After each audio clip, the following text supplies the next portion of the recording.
लब्बैक अल्लाहुम्म लब्बैक लब्बैक ला शरीक लक लब्बैक इन्नल हम्द one निअमत luck वल मुल्क ला शरीक लक। बिस्मिल्लाहिर्रहमानिर्रहीम। अस्सलाम वालेकुम, मैं हूं Aftab. Welcome back to my channel Aftab footnotes. उम्मीद करते हैं दोस्तों आप सभी लोग खैरियत से होंगे। अल्लाह पाक आप सभी को अपने हिफ्ज़ व अमान में रखे। दोस्तों, दुनिया भर के तमाम मुस्लिम्स की ख्वाहिश होती है कि वो अल्लाह के घर की ज़ियारत करने के लिए मक्का मुकरमा तशरीफ़ लेकर के आए। अब अल्लाह के घर की ज़ियारत चाहे वो उम्रे के ज़रिए से कर सकता है या फिर वो हज के ज़रिए से कर सकता है। आज से तकरीबन 1 महीने के बाद से दुल्हिज्जा का महीना शुरू होने वाला है और दुनिया भर से तकरीबन 10 लाख लोग मक्का मुकरमा आएंगे हज के एक अहम अरकान को निभाने के लिए। तो जो लोग जो उम्रा खुसूसी तौर पे करने आते हैं या फिर वो लोग जो हज करने आ रहे हैं, सबके लिए उम्रा करना ज़रूरी है। तो इस वीडियो में मैं आपको उम्रा करने का एक आसान और मुख्तसर सा तरीका बताने की कोशिश करूंगा। मैं किसी मसले मसाइल या फिर किसी पेचीदगी में नहीं जाऊंगा। मैं आपको वो तरीका बता रहा हूं जिस तरीके से मैं उम्रा करता हूं, और ये तरीका मैंने अपने बड़ों और जानकार लोगों से सीखी है। तो अगर किसी पॉइंट पे आपको कोई मसला पेश आता है या फिर किसी मसले मसाइल को आपको जानना है तो किसी न किसी उलमा या मुफ्ती के पास ज़रूर जाएँ और जा करके उस मसले का हल उनसे पूछें। इस वीडियो का मकसद बस इतना है कि वो लोग जो उम्रा कभी नहीं किए हैं, उनको पता भी नहीं है कि उम्रा करने के अरकान क्या होते हैं, कम से कम वो इतना जान सकेंगे कि उम्रा के क्या क्या अरकान होते हैं और इसको कैसे किया जाता है। लेकिन फिर भी मैं आपको एक बार बोलता हूँ कि आप किसी न किसी उलमा के पास ज़रूर जाकर के उम्रा करने का तरीका सीखें। तो अगर आप इस चैनल पे पहली बार विजिट किए हैं तो प्लीज़ इस चैनल को लाइक और सब्सक्राइब जरूर करें और बेल आइकन ज़रूर हिट करें ताकि आगे आने वाली तमाम वीडियोस की नोटिफिकेशंस सबसे पहले आप तक पहुंच सके। और इस वीडियो को दूसरों तक भी शेयर करें ताकि दूसरे भी इसका फ़ायदा उठा सकें। तो आइए वीडियो को स्टार्ट करते हैं। लब्बैक अल्लाहुम्म लब्बैक लब्बैक ला शरीक लक लब्बैक। तो दोस्तों, उम्रा करने के लिए जो सबसे ज़रूरी चीज़ है वो ये है कि मीकात पे या मीकात के पहले एहराम को बांधना और उम्रे की नीयत करना। अब एहराम के हवाले से आप कुछ बातें ये जान लें कि जो एहराम का कपड़ा होता है वो 2 वाइट कलर के कपड़े होते हैं जो कि अनस्टिच्ड होने चाहिए, सिले हुए नहीं होने चाहिए। जो ऊपर वाला कपड़ा है इसको रिदा बोलते हैं, जो नीचे वाला कपड़ा है जिसको हम नीचे पहनते हैं उसको हम इज़ार कहते हैं। तो ये सिर्फ और सिर्फ एहराम के कपड़े हैं। इन कपड़ों को पहनने के बाद से अगर आप उम्रे की नीयत कर लेते हैं तो आप एहराम की हालत में आ जाते हैं और आप पे कुछ पाबंदियां लग जाती हैं कि उस पाबंदियों को आपको निभाना होता है। वो गलतियां आप नहीं कर सकते हैं। तो अगर आप सपोज इंडिया से आ रहे हैं, फ्लाइट से आ रहे हैं, जो मीकात है वो आपके रास्ते में ही पड़ेगा। लैंड होने से पहले रास्ते में ही मीकात पड़ेगा। तो जो सवाल उठता है वो ये है कि एहराम को पहने कहाँ से। या तो आप एहराम को अपने घर से पहन सकते हैं, या तो एयरपोर्ट पे पहन सकते हैं, या फिर फ्लाइट से भी कुछ फैसिलिटीज़ अवेलेबल होती हैं। एक जगह वहाँ पे बनाया जाता है जहाँ पे आप जा कर के अपने एहराम को बांध सकते हैं। लेकिन कुछ फ़्लाइट्स में ये चीज़ें अवेलेबल नहीं होती हैं। तो इन परेशानियों से बचने के लिए सबसे बेहतर ये है कि आप एयरपोर्ट पे थोड़ा सा पहले पहुँचें और एयरपोर्ट पे ही जा कर के अपना एहराम वहाँ पे बांधें। क्योंकि आप जब उम्रे को निकलते हैं तो सारे आपके साथ दोस्त अहबाब, सबसे मिलना जुलना ये सब होता है। उसमें आप कंफर्टेबल भी नहीं रहते हैं और सबसे मिलना होता है उसमें बिजी भी रहते हैं। तो बेहतर यही है कि आप एयरपोर्ट थोड़ा सा वक्त पहले पहुँचें और एयरपोर्ट पहुँच करके वहाँ पे आप एहराम की हालत में आए और 2 रकात नमाज पढ़ें, अल्लाह से दुआ करें। या तो आप उम्रे की नीयत वहाँ एयरपोर्ट पे भी कर सकते हैं, या तो मीकात के पहले पायलट जो होता है वो अनाउंस करता है कि मीकात आने वाला है, जो भी हाजी उम्रा करने के लिए जा रहे हैं वो अपने उम्रे की नीयत कर लें। तो या तो आप उसके पहले उम्रे की नीयत कर लें, या तो आप एयरपोर्ट पे ही जब आप एहराम पहन रहे हैं तो वहाँ पे आप उम्रे की नीयत कर सकते हैं। और साथ ही साथ आपको ये भी बता दें कि एहराम के साथ जो आप स्लीपर पहनेंगे वो स्लीपर कुछ ऐसा होना चाहिए जिससे आपके पैर का ज़्यादातर हिस्सा खुला हो, दिख सके और वो आपका टखना ना ढकता हो। और औरतों के लिए कोई पाबंदी नहीं है, वो कुछ भी पहन सकती हैं। तो दोस्तों, आइए जानते हैं कि एहराम बांधने से पहले हमें क्या क्या चीज़ें करनी चाहिए। जैसे कि आपको अपने नेल्स हैं, नेल्स को कट कर लीजिए। आप बॉडी के जो भी अनवांटेड हेयर्स हैं उनको रिमूव कर लीजिए। अच्छे से गुस्ल करें, वज़ू करें और मीकात पे या मीकात के पहले आप एहराम को बांधें। और याद रखें कि औरतों के लिए कोई ख़ास एहराम नहीं आता है। औरतें जो कपड़े पहनती हैं वही उनका एहराम होता है। वहाँ पे हो सके तो 2 रकात आप नमाज पढ़ सकते हैं, और नमाज पढ़ने के बाद से ये दुआ आपको पढ़ना चाहिए उम्रे की नियत करने के लिए, जो कि कुछ इस तरीके से है।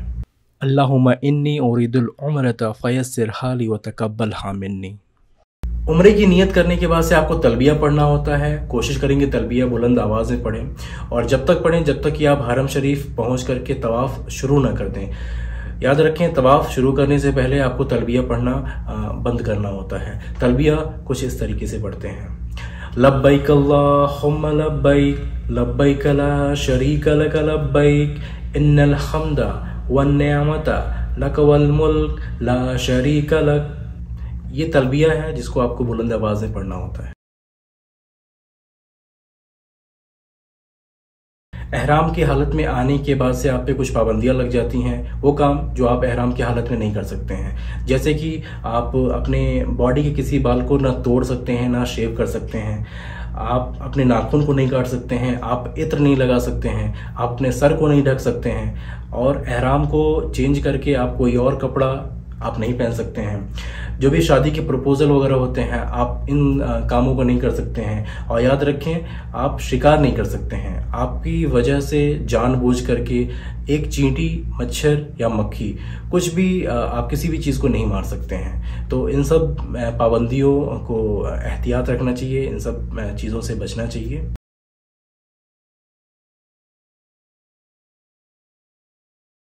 हरम शरीफ पहुंचने के बाद से जो पहला काम करना होता है वो है काबा शरीफ का तवाफ।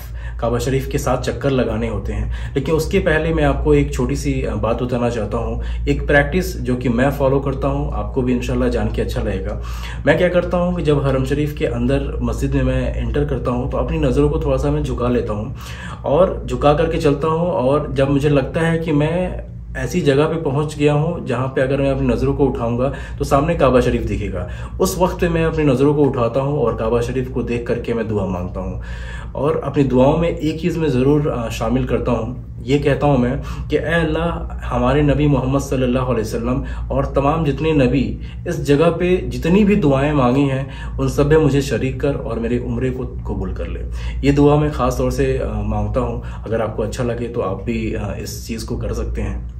काबा शरीफ का तवाफ शुरू करने से पहले आपको तलबिया पढ़ना बंद करना होता है, और जो चादरें आपने एहराम की ओढ़ी हैं उसको इस्तिवा की हालत में लेकर के आना होता है। इस्तिवा की हालत वो होती है कि आप अपने राइट शोल्डर को ओपन कर लें। आप कैसे कर सकते हैं, आप अपनी चादरों को यहाँ नीचे से लेकर के आकर के ओढ़ें। जो आपका लेफ्ट शोल्डर है ये ढका होना चाहिए और जो राइट शोल्डर है ये ओपन होना चाहिए, कुछ इस तरीके से। तवाफ़ की शुरुआत हमेशा हजर अस्वद के इस्तिलाम के साथ शुरू होती है। या तो आप हजर अस्वद का बोसा ले सकते हैं, हजर अस्वद को चूम सकते हैं, लेकिन वहाँ पे रश इतना ज़्यादा होता है कि आप इन सारे कामों को नहीं कर पाएंगे। तो आप क्या कर सकते हैं, आप अपना हाथ उठाइए हजर अस्वद के डायरेक्शन में और 3 मरतबा आपको ये पढ़ना होता है, बिस्मिल्लाह अल्लाहु अकबर, बिस्मिल्लाह अल्लाहु अकबर, बिस्मिल्लाह अल्लाहु अकबर। ये बोलने के बाद से आप अपना तवाफ़ शुरू कर सकते हैं। और सबसे इम्पॉर्टेंट बात, एक तवाफ़ को मुकम्मल करने के लिए आपको काबा शरीफ के 7 चक्कर लगाने होते हैं। सपोज करें आप हजर अस्वद से तवाफ शुरू करते हैं और काबा का 1 चक्कर लगाने के बाद से वापस आप हजर अस्वद तक पहुंचते हैं तो उसको 1 चक्कर कहा जाता है। ऐसे ऐसे आपको 7 चक्कर लगाने होते हैं। तवाफ के पहले 3 चक्कर में आपको रमल करना होता है। अब रमल क्या होता है, रमल सिर्फ और सिर्फ मर्दों के लिए होता है, ये औरतों के लिए नहीं होता है। मर्दों को क्या करना होता है, थोड़ा सा तेज स्पीड में चलना होता है और अपने कंधों को थोड़ा सा उठा करके थोड़ा सा अकड़ के चलना होता है, काइंड ऑफ। अगर आपको मौका मिलता है तो आप रमल करें। अगर वहाँ पे भीड़ ज़्यादा है, अगर आपको अपने नॉर्मल स्पीड से चलने को मिल रहा है और अगर आप रमल नहीं कर पाते हैं तो आगे के चक्कर में 3 के बाद जैसे कि 4, 5, 6, 7 इसमें आप रमल को ना दोहराएं। और दूसरी सुन्नत ये है कि जब भी आप रुकने यमानी पे आप पहुँचते हैं तो रुकने यमानी का जो कोना है उसको आप टच करें। अगर टच कर सकते हैं तो उसको टच करें, अगर नहीं कर सकते हैं तब भी कोई बात नहीं है। जो काबा शरीफ के जो 4 कोने हैं इस पे मैंने एक मुख्तसर सी एक वीडियो बनाई है। यहाँ पे आप आई बटन पे क्लिक करके इन 4 कोने के नाम और इन 4 कोने के बारे में जो भी इंपॉर्टेंट इन्फॉर्मेशन है उसको आप जान सकते हैं। जब आप हजर अस्वद से तवाफ़ की शुरुआत करते हैं तो हजर अस्वद से शुरू होकर के ये जो इसके 3 फेसेस हैं इसमें आप कोई सी भी दुआ पढ़ सकते हैं, कोई मखसूस दुआ नहीं है।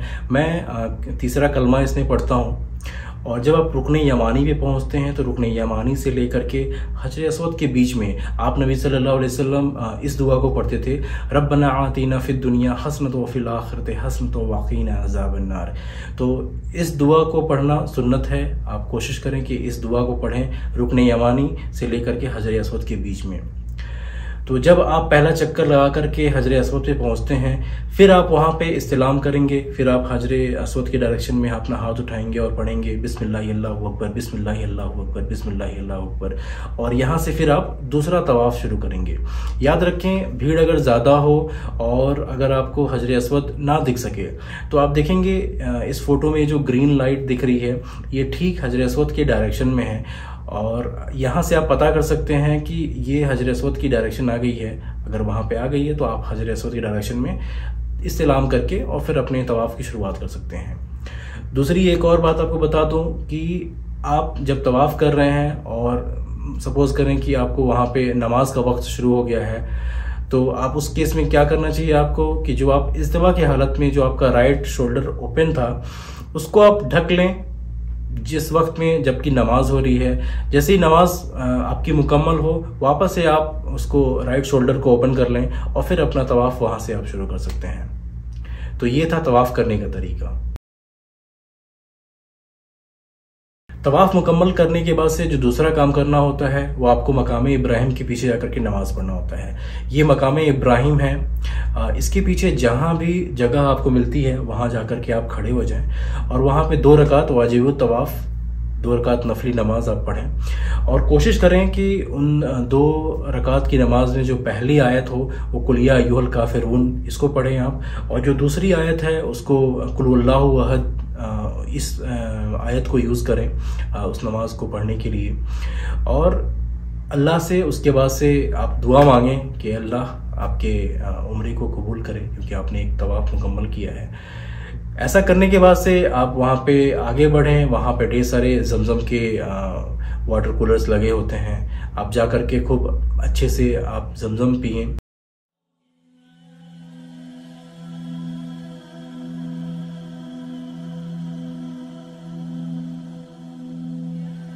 जमजम पीने के बाद से आप सही करने के लिए सफ़ा की तरफ बढ़ते हैं, और सफ़ा की तरफ जब बढ़ते हैं आप तो आपको ये दुआ पढ़नी चाहिए जो कि कुछ इस तरीके से है। सफ़ा पहाड़ी पे पहुंचने के बाद से आप किबला रुख करके काबा शरीफ की तरफ देख करके इस दुआ को 3 मरतबा पढ़ें, जो कि कुछ इस तरीके से ये दुआ है। ला इलाहा इल्लल्लाहु वहदहु ला शरीका लहु लहुल मुल्कु व लहुल हम्दु व हुवा अला कुल्ली शैइन क़दीर। ला इलाहा इल्लल्लाहु वहदहु अंजज़ वअदह व नसर अब्दह व हज़मल अहज़ाब वहदह। ये करने के बाद से आप सफ़ा से आप बढ़ेंगे मरवा की तरफ, और आपको ये पता होना चाहिए, बहुत लोग इसमें गलती करते हैं, तो आप इस चीज़ को ध्यान से सुने कि जब इसका सही करते हैं आप तो जब सफ़ा से मरवा पहुंचते हैं तो इसको 1 चक्कर कहा जाता है, और जब मरवा से आप सफ़ा पहुंचते हैं तो ये 2 चक्कर हुआ।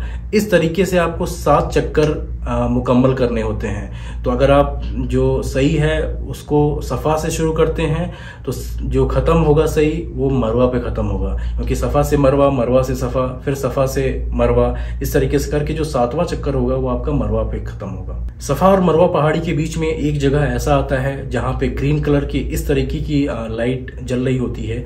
यहाँ पे जो भी मर्द हजरात हैं उनके लिए ये है कि आपको अपनी स्पीड को थोड़ा सा बढ़ा देना होता है, बहुत तेज़ दौड़ना भी नहीं होता है, आपको थोड़ा सा तेज़ इसमें चलना होता है। ये सिर्फ और सिर्फ मर्दों के लिए है, ये चीज़ औरतों के लिए नहीं है।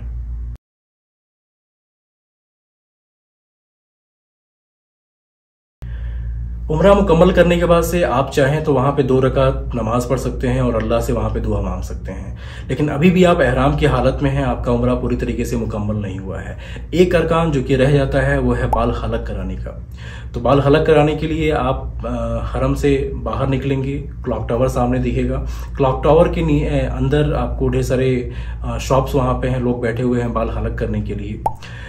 वहाँ पे जाकर के आप अपने बालों को पूरी तरीके से हलक करा सकते हैं, पूरी तरीके से शेव करा सकते हैं। अल्लाह के नबी ने बाल को पूरी तरीके से शेव करना ये ज़्यादा अफजल माना है बनिस्बत कि आप बाल को सिर्फ बाल की कटिंग कराएं। तो अगर आप पूरी तरीके से शेव नहीं कराते हैं तो अपने बालों को, पूरे बालों को आप कट करा सकते हैं। औरतों के लिए क्या है कि औरतें एक फिंगर टिप के बराबर, जो कि तकरीबन 1 से 2 सेंटीमीटर होगा, उस बालों को फोल्ड करके और यहाँ से अपने बालों को काट सकती हैं। तो यहाँ पर आपके सारे अरकान पूरे होते हैं और अल्हम्दुलिल्लाह आपका उम्रा भी यहाँ पे मुकम्मल होता है। अब आप एहराम की हालत से बाहर आ चुके हैं, तो अब एहराम का कपड़ा बदल करके आप अपने नॉर्मल कपड़ों में आ सकते हैं। तो दोस्तों ये थी एक मुख्तसर सी वीडियो जिसमें हमने उम्रा करने का एक आसान तरीका जाना। अगर ये वीडियो आपको पसंद आई हो तो सबसे पहला काम आप जो कर सकते हैं वो ये कि इस वीडियो को दूसरों तक शेयर करें।